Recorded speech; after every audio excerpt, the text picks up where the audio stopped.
नमस्ते दर्शकबिन। Avenues television fact research and analytics र रेमोको पार्टनरसिपमा हामीले यो सातादेखि तपाईहरू माझ तथ्य र तर्क भन्ने कार्यक्रम साप्ताहिक रूपमा ल्याउने प्रयास गरिरहेका छौँ र आज यो कार्यक्रमको पहिलो अंश पहिलो एपिसोडको रूपमा हामी आज तपाईँ माझ प्रस्तुत भएका छौँ।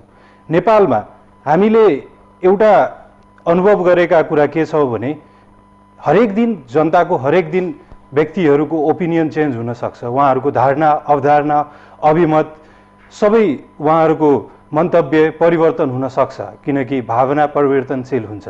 तर हामी एउटा जुन मन्तव्य केही महिना केही समय केही वर्ष पहिले पाएकोलाई आधार बनाएर हाम्रो अरू भूमिकाहरू हाम्रो अरू मन्तव्यहरू कायम राखिरहन्छौँ। त्यो त्यति सहज र त्यो सार्थक नहुन पनि सक्छ। त्यसैले गर्दा हामीले फ्याक्ट्स रिसर्च एन्ड एनालाइटिक्सले रिसर्च बेस्ड हामीले वर्ल्डकै एउटा लेटेस्ट टेक्नोलोजी युज गरेर जुन रेमो भन्ने संस्था हाम्रो पार्टनर संस्थाले बनाउनु भएको छ र त्यसरी नै एभिन्यूजले यो एभिन्यूजको प्लेटफर्म मार्फत हामीले नेपालको 75वटै जिल्लाबाट कुनै सन्दर्भ कुनै सान्दर्भिकता विशेष प्रश्नहरू राखेर जनताको अभिव्यक्ति उहाँहरूको अभिमत बटुलेर तपाईहरू माझ त्यो तथ्य र त्यो साथसाथै एउटा एक्सपर्टसँगको उहाँको त्यसमा रहेको उहाँको के धारणा रहेको छ त्यो साथसाथै तर्क पनि प्रस्तुत गर्नेछौँ। आजको तर्क र तथ्य आजको तथ्य र तर्क राजनीतिसँग सम्बन्धित छ। अहिले यो कार्यक्रममा हामी सधैँ तपाईलाई हरेक सप्ताह सान्दर्भिक विषयवस्तुमा छलफल गर्नेछौँ र त्योसँग सम्बन्धित हामीले तथ्यहरू बटुल्नेछौँ नेपालभरिबाट र त्यससँग सम्बन्धित क्षेत्रको एक्सपर्टलाई लिएर आएर त्यसमा हामी छलफल गर्नेछौँ र उहाँको तर्क सुन्नेछौँ। आज हामीले अहिले नेपालको पृष्ठभूमिमा नेपालको हरेक क्षेत्रमा सान्दर्भिक रूपमा छलफलको विषय भइरहेको राजनीतिक संविधान सभा र हालसालै संविधान सभाको निर्वाचन र राष्ट्रपतिको भूमिकासँग सम्बन्धित विषयहरूमा छलफल गर्नेछौँ। त्योसँग सम्बन्धित 3वटा प्रश्न हामीले रेमोले बनाएको एन्ड्रोइडको एप्लिकेसन मार्फत नेपालको 75वटै जिल्लाबाट एभिन्यूज टेलिभिजनको सञ्जाल र संयन्त्र मार्फत बटुलेका छौँ र त्यसमा हाम्रो तर्क पनि सुन्नेछौँ हाम्रो एक्सपर्टबाट। आजको हाम्रो एक्सपर्ट हुनुहुन्छ डाक्टर भीमार्जुन आचार्य जो संविधानविदको रूपमा प्रख्यात हुनुहुन्छ र उहाँलाई म कार्यक्रममा स्वागत गर्न चाहन्छु। डाक्टर साहब स्वागत छ तपाईँलाई कार्यक्रममा। धन्यवाद। हजुर, त्यसरी नै यो आजको म विषयवस्तुतिर तपाईँहरूलाई लिएर जान चाहन्छौँ। हामीले अघि मैले तपाईँहरूलाई निवेदन गरे जस्तै रेमोले बनाएको एन्ड्रोइड एप्लिकेसन मार्फत नेपालको 75वटै जिल्लाबाट हामीले यो तथ्य बटुलेका छौँ र त्योसँग सम्बन्धित तर्कहरू हामी सुन्नेछौँ। फ्याक्ट्स रिसर्च एन्ड एनालाइटिक्स एउटा अनुसन्धानमूलक संस्था हो जसले राजनीति र आर्थिक सामाजिक विषयहरूमा अनुसन्धान गर्छ र त्योसँग सम्बन्धित सूचनाहरू त्योसँग सम्बन्धित तथ्यहरू तपाईहरूमाझ प्रस्तुत गर्ने गर्छौँ र त्यहीसँग सम्बन्धित त्यसकै आधारमा आज हामीले केही तथ्यहरू यहाँ तपाईमाझ प्रस्तुत गर्न गइरहेका छौँ। डाक्टर साहब, म आजको प्रश्नहरू तपाईमाझ राख्नेछु र त्योसँग सम्बन्धित हामीले पाएको उत्तरहरू पनि तपाईँलाई देखाउनेछु र त्यस लगत्तै म तपाईँको तर्कको लागि तपाईँलाई अनुरोध गर्नेछु। हामी सुरु गर्दैछौँ। ठिक छ।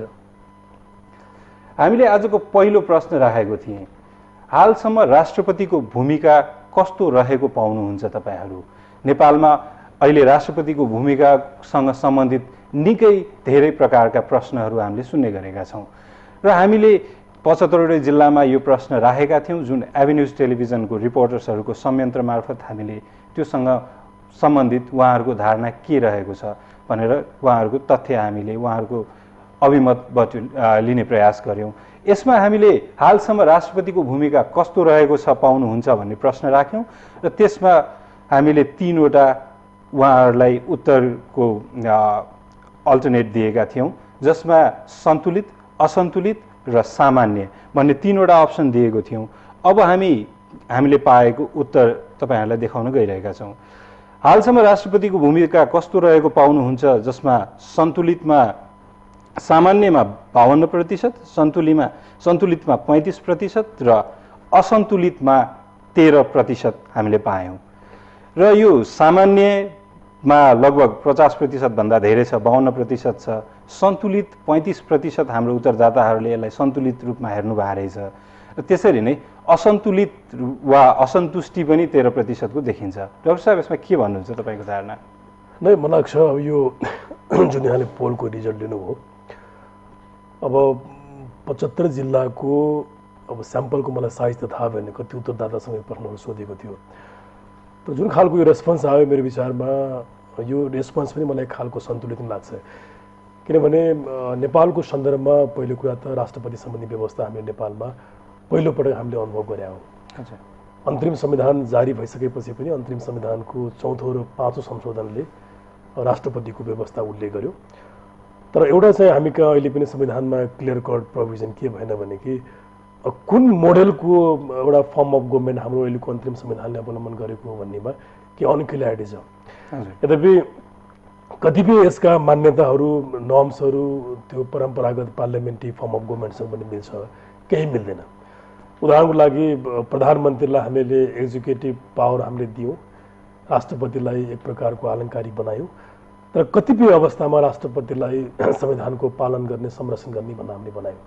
अब त्यो सन्दर्भमा राष्ट्रपतिको पोजिसनलाई संविधानले क्रिएट गरेको र लगभग 4, 5, 7 वर्ष 5 वर्ष यदि त्यो पद हामीले उपभोग गरिसकेका छौँ। अब त्यो सन्दर्भमा हेर्दाखेरि जुन खालको यो अहिले मत सर्वेक्षण यहाँले देखाउनु भयो, सामान्यले 52% भनेका छन्। मलाई लाग्छ यो ठिकै पनि होला, किनभने अहिलेको अन्तरिम संविधानमा अब सक्रिय भूमिका राष्ट्रपतिलाई संविधानले नतोक्या हुनाले अब कुन खालको भूमिकाबाट के सन्तुष्टि नागरिकले पाउने वा आम मान्छेले पाउने भन्ने पनि कुरा स्पष्ट देखिँदैन। सायद त्यो सेन्समा चाहिँ एउटा सिम्बलको रूपमा यो प्रावधान उल्लेख भएको राष्ट्रपति भएको कारणले गर्दाखेरि ठिकै छ भन्ने किसिमले सायद यो आयो होला। अब असन्तुष्टि चाहिँ 13%ले जनाको देखिन्छ। मलाई लाग्छ यो 4-5 वर्षमा यो निकायको प्रेसिडेन्सियल अफिसको भूमिकालाई हेर्दाखेरि मेरो पार्टबाट हेर्दाखेरि पनि त्यति ठुलो विवादमा यो खासै आएको देखिँदैन। एउटा पहिले जति बेला नेकपा माओवादीको सरकार थियो र यो त्यति बेलाको प्रधान सेनापति रूपमाङ्गत कटुवालको प्रसङ्गमा चाहिँ एउटा विवाद राष्ट्रपतिसँग जोडिएको थियो। त्यसमा सिङ्गो मुलुकमा नै 2टा मत थियो, त्यो उहाँको भूमिकालाई सपोर्ट गर्ने र नगर्नेमा। अनि भर्खरै अब यहाँहरूले कहिलेको यो सर्वेक्षण हो, भर्खरै खास गरी संविधान सभाको पहिलो बैठक आह्वान गर्ने भन्ने सम्बन्धमा मन्त्री परिषदको अध्यक्ष र राष्ट्रपतिको बिचमा चाहिँ केही देखियो। त्यो व्यक्तिगत भन्दा पनि अब कुन निकायले त्यसको आह्वान गर्ने भन्ने बारेमा दुविधा भावनाले अब यो 1-2वटा घटनादेखि बाहेक मलाई लाग्छ समष्टिमा यो निकायको यो विगतका वर्षहरूको भूमिका वा रोलमा चाहिँ खास त्यस्तो खालको विवाद नभएको कारणले गर्दाखेरि अब पोलिटिकली पनि हुनसक्ला। जस्तो यहाँ 13% असन्तुष्टि जनायो भन्नुको अर्थ अब रेस्पोन्डेन्ट कुनै अमुक पार्टीसँग सम्बद्ध थियो भने पनि त्यो पार्टीको आइडियोलोजीले पनि त्यो कुराहरू यहाँ देखाउँछ। र सन्तुलित जुन यहाँले 35% भन्ने यहाँ देखाइराखेको छ यो परिणाममा, मलाई लाग्छ ओभरअल यो क्वेसनमा रेस्पोन्डेन्टहरूले गरेको यो मतलाई म ठिकै मान्छु। किनभने संविधानको पोजिसनलाई हेर्दाखेरि र उहाँको स्वयंको भूमिकालाई हेर्दाखेरि म सन्तुलित नै देख्छु मेरो आफ्नो पार्टबाट। र यो क्वेसनको जवाफ पनि लगभग एक खालले सन्तुलित नै आएको जस्तो लाग्छ। हजुर, यदि यसलाई सन्तुलित र सामान्यलाई सकारात्मक रूपमा हेर्ने हो भने लगभग 87%ले यसलाई सकारात्मक मान्नु भएको छ। तर डाक्टर साहेबले भर्खरै राख्नु भएको जिज्ञासालाई त्योसँग सम्बन्धित छलफल गर्न चाहन्छु म। यो हामीले हरेक बुधबार यो कार्यक्रम प्रस्तुत गर्दाखेरि, जस्तै आज बुधबार भयो भने भोलिदेखि हामी नयाँ सन्दर्भसँग सम्बन्धित प्रश्नमा जानेछौँ र बुधबार 2 बजेसम्मको हामीले यो तथ्य सङ्कलन गरेर तपाईँहरूमाझ प्रस्तुत गर्ने हो। सो डाक्टर साहब, यो ताजा नै हो भन्न सकिन्छ, आज 2 बजेसम्मको धारणा हो। यसरी नै म अब तपाईँमाझ दोस्रो प्रश्न राख्न चाहन्छु र त्योसँग सम्बन्धित 3वटा वैकल्पिक उत्तरहरू। अहिले राष्ट्रपतिको नयाँ निर्वाचन हुनु कतिको आवश्यक छ भन्ने जिज्ञासा राखेको थियौँ। यो धेरै पोलिटिकल र सोसल लेभलमा, इभन डिप्लोमेटिक लेभलमा पनि यो जिज्ञासा भइरहेको छ धेरै, कि नयाँ राष्ट्रपति निर्वाचित हुनुपर्ने हो कि त्यसको निर्वाचन गराउनु पर्ने हो कि भनेर। त्यसैले त्यो सान्दर्भिकतालाई ख्याल गर्दै हामीले यो प्रश्न राखेका थियौँ र यसमा 3वटा विकल्प छ, छैन र भन्न सकिन्न भन्ने उत्तरको विकल्प राखेको थियौँ हामीले। यसमा हामीले पाएको परिणाम अनुसार भन्न सक्दिनँमा 15%, आवश्यक छ भन्नेकोमा 42% र आवश्यक छैन भन्नेमा 43%। लगभग 15% भनेको धेरै न्यूनले मात्र यसमा आफ्नो जिज्ञासा राख्न चाहनु भएको छैन, तर लगभग 43%ले आवश्यक छैन र केवल 1% कम मात्र छ जसले आवश्यक छ भनेका छन्। त्यसैले गर्दा यसमा त अलि एकदमै क्लोज देखिएको छ हामीले सङ्कलन गरेको तथ्य। हामीले जति मान्छेहरूलाई सोध्यौँ उहाँहरूमध्ये केवल 1%को भिन्नता मात्र छ र छैन भन्नेमा। हजुर के भन्नुहुन्छ डाक्टर साहब? अब यो चाहिँ मलाई पनि वास्तवमा इन्ट्रेस्टिङ लाग्यो। अब हुन त अब यहाँहरूले जुन आज हामीले जुन कार्यक्रम अहिले एयर गरिरहेका छौँ, तपाईँलाई भने यो दिनसम्मको एउटा लेटेस्ट अपडेटलाई यदि मान्ने हो भने अब यो प्रश्न छ अहिलेको एउटा विवादित प्रश्न हो। जति बेला हामीले संविधान सभाको दोस्रो निर्वाचन हामीले गऱ्यौँ, निर्वाचनको परिणाम आए लगत्तै मुलुकका राजनीतिक दलहरू यो विषयमा चाहिँ दुईटा ध्रुवमा चाहिँ विभाजित भए। खास गरी नेकपा एमाले जुन संविधान सभाको अहिले दोस्रो ठुलो दल हो र नेकपा माओवादी जुन संविधान सभाको तेस्रो ठुलो दल हो, उनीहरूले लगभग अफिसियल्ली नै नयाँ निर्वाचनको परिणाम सँगसँगै राष्ट्रपतिको पनि नयाँ निर्वाचन हुनुपर्ने भन्ने उनीहरूले माग गरेका छन्। यसमा एमाले अझ धेरै अगाडि छ र माओवादीले पनि यसमा आफ्नो समर्थन जाहेर गरेको छ। र अहिलेको संविधान सभाको प्रमुख दलको रूपमा रहेको नेपाली काङ्ग्रेसले यो इस्युमा चाहिँ आफ्नो मत चाहिँ फरक ढङ्ग राखेको छ, राष्ट्रपति निर्वाचन हुनु हुँदैन भनेर। अब यो सन्दर्भमा लाग्छ यो जुन खालको यो पोलिङ भयो, यसमा जसरी यहाँ यसको रेस्पोन्डेन्टहरूले आफ्नो जवाब दिए, मलाई के लाग्छ भने अब भन्न सक्दैन भन्ने 15% त्यो खालको सायद अब एउटा न्युट्रल रेस्पोन्डेन्ट पनि हुनसक्ला, अथवा यो चासो यो विषयमा चाहिँ बढी त्यति केयर नगर्ने खालको सायद रेस्पोन्डेन्ट त्यो पर्या हुनसक्ला।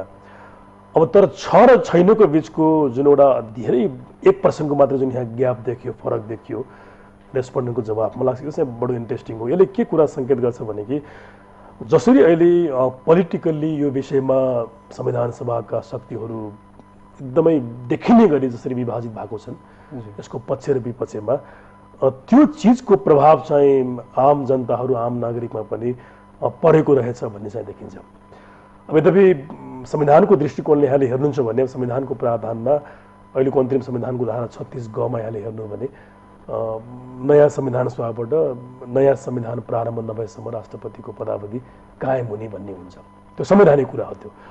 तर अब राज्यमा लोकतन्त्रमा एउटा पिपुलको मतलाई, पिपुलको पर्सेप्सनलाई पनि हामीले महत्त्व दिनुपर्ने, सम्मान गर्नुपर्ने हो भने चाहिँ अब यो विषय चाहिँ जटिल पर्यो। यो अब 43%ले छैन भने, यद्यपि 1% बढी देखिन्छ यहाँ छैन भन्नेमा, तर 42%ले नयाँ निर्वाचन हुनुपर्छ भनिसकेपछि अब यो पनि एक प्रकारको जनमत रहेछ भन्ने चाहिँ बुझ्नुपर्ने हुन्छ।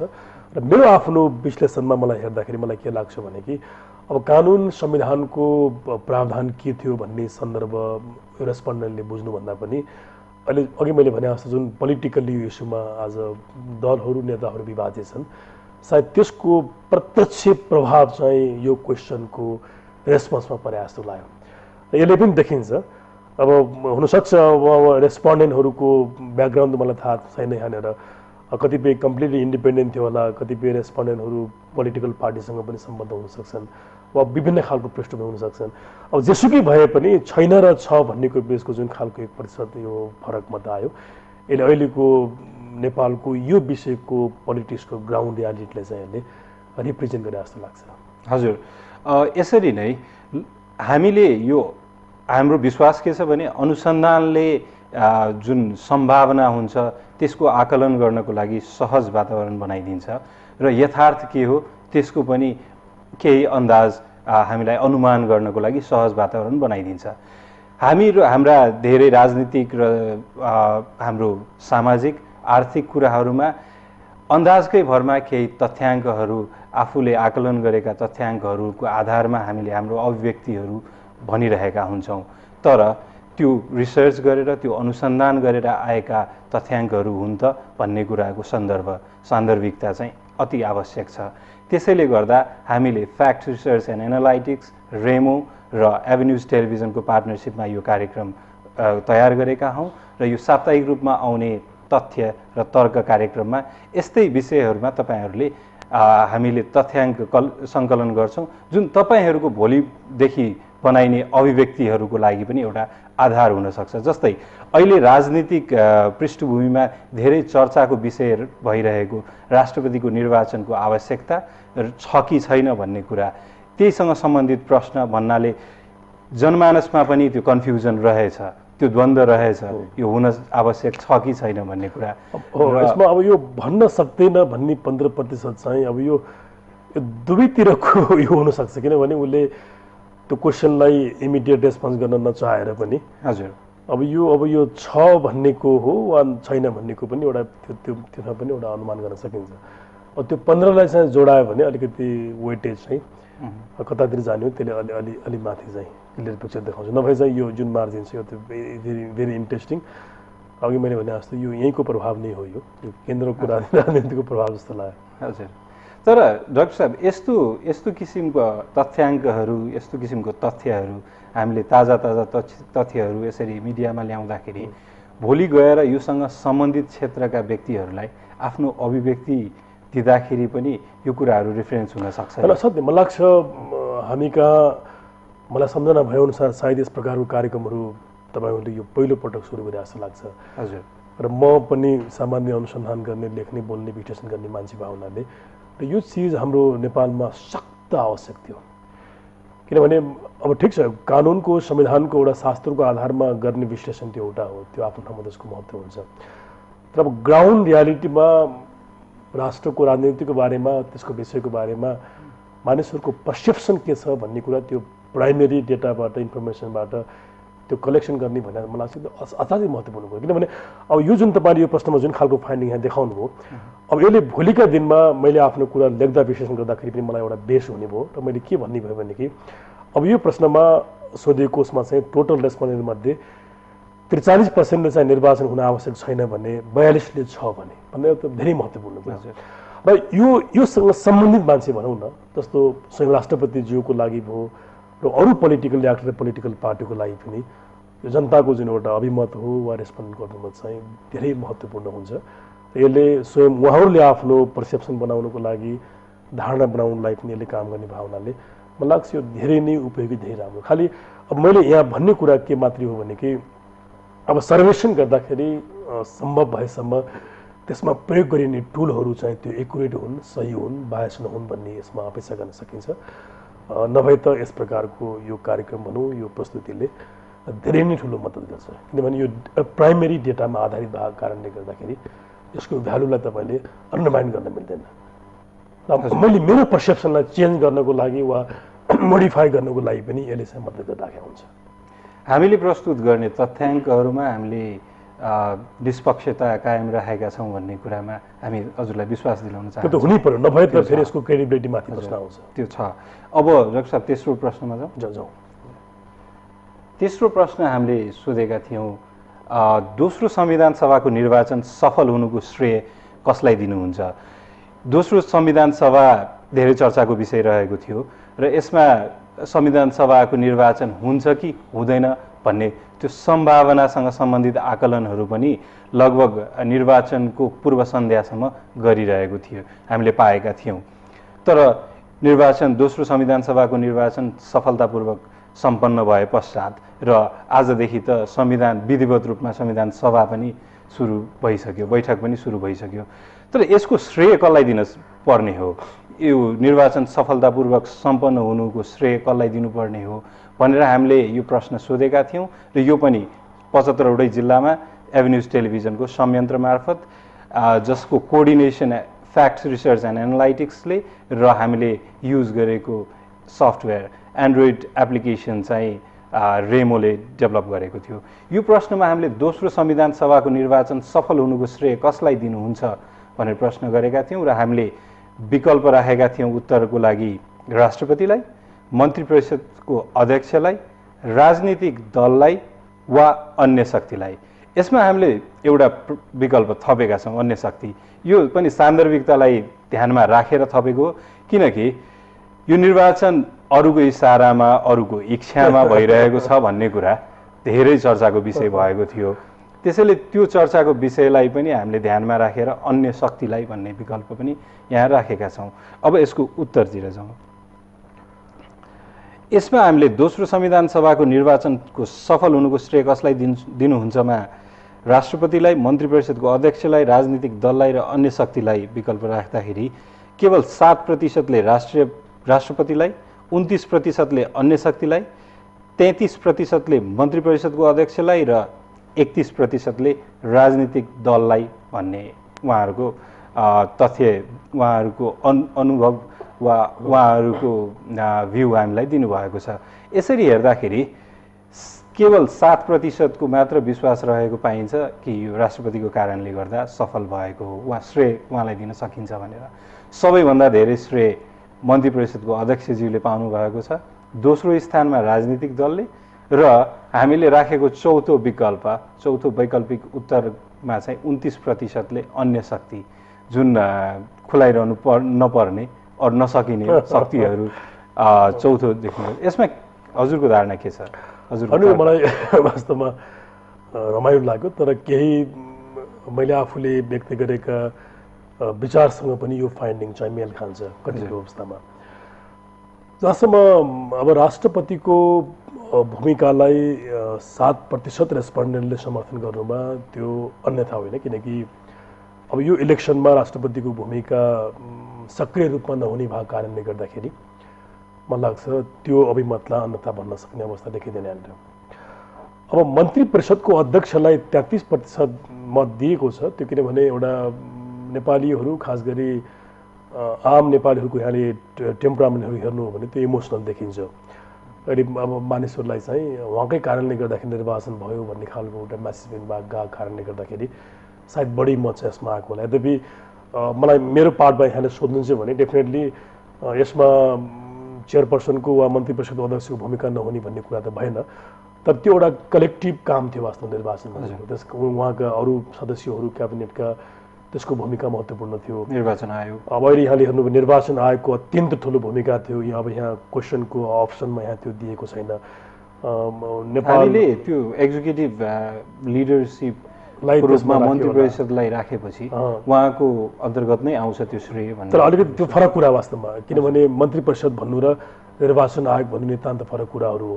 निर्वाचन आयोगको भूमिका धेरै ठुलो थियो, सुरक्षा निकायको भूमिका पनि मलाई सोध्नुहुन्छ भने अत्यन्त धेरै ठुलो थियो र कुशल थियो वास्तवमा। र आम स्वयं जनताहरूको भूमिकाहरू, सामाजिक अभियन्ताहरूको भूमिका पनि धेरै महत्त्वपूर्ण थियो। सायद अब कलेक्टिभली यहाँ मान्छेले आफ्नो अभिमत चाहिँ दिएको होला।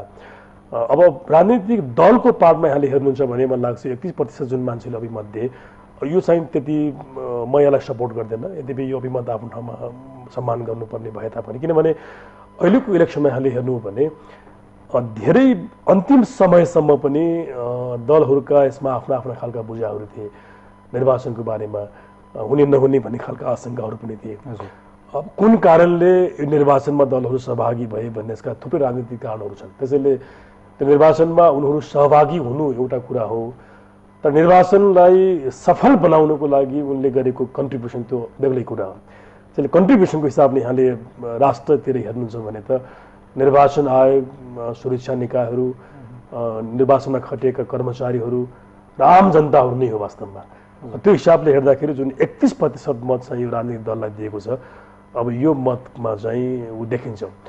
तर अर्को यहाँ इन्ट्रेस्टिङ जुन यहाँ अन्य शक्तिको लागि 29% दिएको छ, मलाई लाग्छ यो चाहिँ भेरी अत्यन्त इन्ट्रेस्टिङ मलाई फाइन्डिङ लाग्यो। र म पनि एउटा के कुरा म यसमा राख्न चाहन्छु भने कि मङ्सिर 4 गतिको निर्वाचन हामी नेपालीले गऱ्यौँ, नेपालले गर्यो, कुनै विवाद नै भएन, नेपालीहरूले मत हालेका हुन्। तर यसको बावजुद पनि एउटा अत्यन्त कटु सत्य कुरा, तपाईँ र मैले मात्रै चाहेर मङ्सिर 4 को निर्वाचन चाहिँ भएको होइन। यसमा डेफिनेटली बाह्य शक्तिहरूको यसमा सहयोग रह्यो वा समर्थन रह्यो। उनीहरूले नचाहेको अवस्थामा नेपालमा धेरै खालका अस्थिरताहरू भएका छन्। हिजोको संविधान सभाको अवसान भयो, चाहेको अवस्थामा निर्वाचन भयो। अब भोलि नचाहेन भने फेरि संविधान सभाको क्रियाकलापहरूमा हस्तक्षेप हुने, प्रभाव हुने देखिने भावनाले मलाई लाग्छ जुन यो 29% जुन मतहरू दियो, मलाई लाग्छ यो चाहिँ सुझबुझको मत लाग्छ। अझ मलाई यो पर्सेन्टेजमा यहाँले हेर्नुभयो भने त यद्यपि यसलाई अन्यथा नलिनु होला, त्यो 29लाई अझ अझ बढाउँदाखेरि पनि खासै फरक पर्दैन। हजुर, यद्यपि म फेरि पनि विथ ड्यू रेस्पेक्ट म सेयर गर्न चाहन्छु, निर्वाचन आयोगको भूमिकालाई म हृदयदेखि नै यसपालि म समर्थन गर्छु र सम्मान गर्छु, म स्याल्युट गर्छु। बहुत राम्रो भूमिका निर्वाह गरेको हो। सुरक्षा निकायहरूले उनीहरूले अत्यन्त अब्बल सर्भिस दिएका हुन्, उनीहरूप्रति पनि मेरो आफ्नो सम्मान र स्याल्युट छ। कर्मचारीहरूले पनि र आम नागरिकहरूले पनि गरेका हुन्। तर यसका बावजुद जुन यहाँले क्वेसन राख्नु भएको छ, निर्वाचन सफल हुनुको लागि त्यो फेयर आदि इत्यादि कुरा भन्दा पनि त्यो इभेन्टको रूपमा सफल हुनुको लागि चाहिँ धेरै ठुलो वेटेज, धेरै ठुलो कारण त अन्य शक्ति नै हो। यद्यपि यो अमूर्त छ, यो यसलाई जुन रूपमा, यो बिम्बलाई जुन रूपमा पनि यहाँ बुझ्न सकिन्छ, मलाई लाग्छ त्यो हिसाबले हेर्दाखेरि चाहिँ यसमा यो दलको र मन्त्री परिषदको अध्यक्षको यो दुईटादेखि बाहेक अरू यो जुन खालको फाइन्डिङ यहाँ आयो रेस्पोन्डेन्टको, यो मलाई चाहिँ ठिकै लाग्यो। हजुर, तर अर्को यहीसँग सम्बन्धित प्रश्न डाक्टर साहबलाई, यस्तो यो ऐतिहासिक र राष्ट्रको एकदमै महत्त्वको एउटा उत्सव नै थियो देशको लागि। यस्तो उत्सवहरू भइसके पश्चात यसको श्रेय, यसको सफलताको श्रेय कसलाई दिनुपर्छ भन्ने कुरासँग यस्तो किसिमको प्रश्न सोच्नु र सोध्नु कतिको आवश्यक छ? बिल्कुल आवश्यक छ, बिल्कुल आवश्यक छ। यद्यपि यसमा त यो त तपाईँ मेरो राय भएन नि यो त। हजुर, यो क्वेसन हामीले जुन उत्तरदाताहरूलाई हामीले सोध्यौँ यो उहाँहरूको मत हो। यद्यपि 75 जिल्लाबाट हामीले यो सर्वेक्षण गरेका कारणले गर्दाखेरि मानिसहरूले कसरी सोचेको रहेछन् भन्ने कुरा हो यसमा। किनभने यो फाइन्डिङलाई अब मैले तर्कले जित्ने, मैले भङ्गाउने भन्ने कुरा यसमा रहेन। अब तपाईँले जुन सोध्नुभयो, अब आम मानिसलाई वास्तवमा अहिले पनि तपाईँ बाटोमा सडकमा यहाँले हेर्नुभयो भने चाहिँ मान्छेले त्यही भन्छ, होइन यो मन्त्री परिषद अध्यक्षले राम्रो निर्वाचन गरिदियो भन्ने खालको कुरा गर्छ। तर फेरि पनि अब विश्लेषणको हिसाबले मैले खालि थप्न खोजेको कारण के मात्रै हो भने कि अब यो क्वेसन सोध्नु अत्यन्त सान्दर्भिक छ। तर हामीले अब क्रेडिटको कुरा गर्दाखेरि चाहिँ नबिर्सनुपर्ने पाटो भनेको देशभित्रका त्यो 4-5 कुराहरू डेफिनेटली हो। सरकार स्वाभाविक रूपमा निर्वाचनको एउटा जिम्मा लिएको प्रमुख अङ्ग भएको कारणले गर्दाखेरि उसलाई क्रेडिट दिनु अन्यथा होइन, तर त्यो कलेक्टिभ हुन्छ, त्यो टिम हुन्छ, कुनै एउटा व्यक्ति भन्दा पनि। निर्वाचन आयोगको संवैधानिक हैसियत उसको पृथक भएको कारणले गर्दाखेरि निर्वाचनको प्रयोजनको लागि सबैभन्दा महत्त्वपूर्ण भूमिका निर्वाचन आयोगले नै गर्ने हो। मलाई सोध्नुहुन्छ भने त सरकारभन्दा पनि महत्त्वपूर्ण भूमिका निर्वाचन आयोगले गरेको हुन्छ, उसलाई पनि हामीले क्रेडिट दिनुपर्छ। सुरक्षा निकाय, किनभने यसपालि एउटा ठुलो शक्तिले निर्वाचनलाई बहिष्कार गरेका कारणले गर्दाखेरि सुरक्षाको प्रश्न अत्यन्त महत्त्वपूर्ण थियो। र मलाई सोध्नुहुन्छ भने मैले धेरै पटक मिडियामा बोल्ने गरेको छु, मैले सोचेको भन्दा धेरै माथिल्लो स्तरको शान्ति सुरक्षा नेपालको सेक्युरिटीले यसपालि प्रदान गरेको थियो, उसलाई पनि हामीले क्रेडिट दिनुपर्छ। अनि जो निर्वाचनमा खटिएर काम गरे कर्मचारीहरू, उनलाई पनि हामीले क्रेडिट दिनुपर्छ। र त्यति ठुलो टर्मोइलको बावजुद, त्यति ठुलो आशंका डरको बावजुद जुन नेपालीहरू, जुन मतदाताहरू यो निर्वाचनमा सहभागी भए, उनलाई पनि क्रेडिट दिनुपर्छ। र त्यसले गर्दाखेरि क्रेडिटको पार्टमा, अप्सनको पार्टमा केही कुराहरू मात्रै मैले यसमा अलिकति इन्कम्प्लिट देखेँ। तर क्वेसन एज जुन खालको राख्यो यो सोध्नुपर्ने कुराहरू हो र यो चर्चाको विषय हुनुपर्छ कि निर्वाचन सम्पन्न हुनुमा यसमा श्रेय कसलाई जान्छ, क्रेडिट कसलाई जान्छ, यो बिल्कुल यो बहसको विषय हो। यो चाहिँ मलाई ठिक लाग्यो। हजुर, धन्यवाद डाक्टर भीमार्जुन आचार्यज्यू। आज जसरी हामीले यो 3वटा सान्दर्भिकतालाई ख्यालमा राखेर जुन प्रश्नहरू सोध्यौँ, यसरी नै तपाईँहरू माझ हामी अरू प्रश्नहरू र अरू राजनीतिक, सामाजिक र आर्थिक सन्दर्भसँग एकदमै नजिकको सम्बन्ध राखिरहेको र चर्चाको विषय भइरहेको सन्दर्भहरूसँग सम्बन्धित प्रश्नहरू लिएर र त्योसँग सम्बन्धित तथ्यहरू लिएर हामी आउनेछौँ र त्योसँग सम्बन्धित क्षेत्रको विशेषज्ञलाई बोलाएर त्यसमा उहाँको तर्क पनि हामी सुन्नेछौँ। जसरी भर्खर डाक्टर साहबले भन्नुभयो, हामीले कुनै एउटा राजनीतिक कुनै कार्यक्रम हुन्छ, उत्सव हुन्छ, घटना हुन्छ, त्यसमा कसले जिम्मेवारी लिनुपर्ने हो त, त्यसको श्रेय कसलाई दिनुपर्ने हो भन्ने चर्चा गर्न छाड्छौँ। त्यो भयो, त्यसपछि हामी अगाडि बढ्छौँ। तर यसै हामीले चर्चा नगरे भने भोलि गएर फेरि अरूले प्रयास गर्दाखेरिको उहाँलाई के हो त, त्यो प्रयास गर्दाखेरि उहाँले कसले उहाँलाई सहयोग पुर्याइरहेको छ, के आधार छ उहाँले फेरि त्यो जोस, त्यो हिम्मत देखाउने। त्यसैले गर्दा पनि डाक्टर साहब यस्तो लाग्छ कि यस्तो किसिमको प्रश्न सोधेर मान्छेले कसले त्यो अनरसिप लिइरहेको छ त त्यो जरुरी हुन्छ। एउटा यो पब्लिकको पार्टबाट गरेको एक प्रकारको यो रिवार्ड भनौँ अवार्ड भनौँ त्यो सम्मान पनि हो। यहाँले ठिक भन्नुभयो, भोलिका दिनमा यस्तै प्रकारको काम गर्नको लागि यसले एक प्रकारको इन्सेन्टिभ यसले प्रदान गर्छ र उत्प्रेरणा यसले दिन्छ। हजुर, किनभने हाम्रो समाजको एउटा कमजोरी मलाई के लाग्छ भने हामीले भएका काम कारबाहीहरूको वास्तविक रूपमा त्यसको रेटिङ हामीले गरिराखेका हुँदैनौँ, अनि कसले ठिक गर्यो कसले बेठिक गर्यो भन्ने पनि हामीले छुट्टा राखेका हुँदैनौँ। कम्तीमा एउटा तथ्याङ्कले भनौँ न एउटा आंशिक रूपमा भए पनि त्यसले त्यो कुरालाई इन्डिकेट गर्यो भने भोलिको लागि सम्बन्धित मान्छे वा निकायको एउटा उत्साहको विषय हुनसक्ने भावनाले मलाई लाग्छ एउटा पब्लिक अनरको पनि विषय हो। यसमा हामीले कुनै कन्जुसाइ गर्न आवश्यक छैन। जहाँसम्म अब कसले बढी मन पराइदियो कसलाई बढी श्रेय दियो भन्ने कुरा यो आम मानिसले भन्ने कुरा हो। यसमा यहाँहरूको कुनै मत भन्ने कुरा भएन। प्रश्न तपाईँले राखिदिनु भयो, जवाब उत्तरदाताहरूले दिनुभयो, अब त्यो उत्तरको लागि उहाँहरू नै जवाब दिए हुनुहुन्छ। तर मानिसहरूले कसरी सोच्दो रहेछन् यो विषयमा, उनीहरूको पर्सेप्सन के रहेछन् भन्ने कुरा जान्नको लागि मलाई लाग्छ यो महत्त्वपूर्ण भावनाले। यसमा एग्रिमेन्ट डिसएग्रिमेन्ट व्यक्तिगत रूपमा कसैको हुन सक्ला, तर जुन तीनवटै प्रश्नहरू यहाँले आज मलाई देखाउनु भयो त्यसमा आएको त्यो फाइन्डिङहरू रेस्पोन्सहरू लगभग मेरो विचारमा त्यो कन्भिन्सिङ छ र त्यसको क्रेडिबिलिटीमाथि चाहिँ क्वेसन गर्न सकिँदैन। र मैले भनिहालेँ प्राय यसमा केही अंश केही पर्सेन्टेज तलमाथि हुनसक्छ, तर तीनवटै प्रश्नमा आएको जवाफलाई यहाँले जुन यहाँ प्रश्न गर्नुभयो मैले पनि व्यक्तिगत रूपमा आम मानिसहरूको मतहरू लिँदाखेरि इन्फर्मल्ली उहाँहरूसँग भेटघाट गर्दाखेरि लगभग यस्तै खालको मैले प्रतिक्रियाहरू पाइराखेको हुन्छु। यसले पनि यहाँहरूले गर्नुभएको यो अध्ययन वा यो रिसर्च भनौँ यसको चाहिँ विश्वसनीयता चाहिँ अलि राम्रै छ जस्तो लाग्यो मलाई। हजुर, हजुरको उपस्थितिको लागि धन्यवाद। र दर्शकवृन्द, यसरी नै हामी सान्दर्भिक विषयहरूमा 75वटै जिल्लाबाट हामी नेपाली जनताको उहाँहरूको अभिमत के रहेको छ भन्ने कुरा तथ्य सङ्कलन गरेर र त्योसँग सम्बन्धित क्षेत्रको विशेषज्ञलाई लिएर आएर हामी तर्क पनि गर्नेछौँ। फेरि पनि हजुरहरूलाई जानकारी गरौँ, यो तथ्य सङ्कलन गर्ने प्रक्रियामा रेमो भन्ने संस्थाले उहाँहरूले बनाउनु भएको सफ्टवेयर जुन एन्ड्रोइड एप्लिकेसनबाट हामीहरूले प्रयोग गर्ने गर्छौँ, जुन लेटेस्ट टेक्नोलोजी हो, र त्यसबाट हामी एभिन्युज टेलिभिजनको रिपोर्टर्सहरूको सञ्जाल मार्फत 75वटै जिल्लाबाट उहाँहरूको अभिमत हामी सङ्कलन गर्छौँ र यसको कोअर्डिनेसनको काम र प्रेजेन्टेसनको काम फ्याक्ट्स रिसर्च एन्ड एनालाइटिक्स जुन अनुसन्धानमूलक संस्था हो त्यसले गर्ने गरेको छ र यो प्लेटफर्म एभिन्युज टेलिभिजनसँगको पार्टनरसिपमा हामीले गर्ने गरेका छौँ। आगामी दिनमा आगामी सप्ताहहरूमा हजुरहरूसँग सन्दर्भसँग सम्बन्धित प्रश्न, हजुरहरूको सन्दर्भसँग सम्बन्धित जिज्ञासाहरूको तथ्य र तर्क यसरी नै हामी लिएर आउनेछौँ। आजको उपस्थितिको लागि डाक्टर साहबलाई फेरि पनि धन्यवाद। खबरभित्रको खबरको लागि एभिन्युज टेलिभिजन हेर्दै गर्नुहोला। धन्यवाद।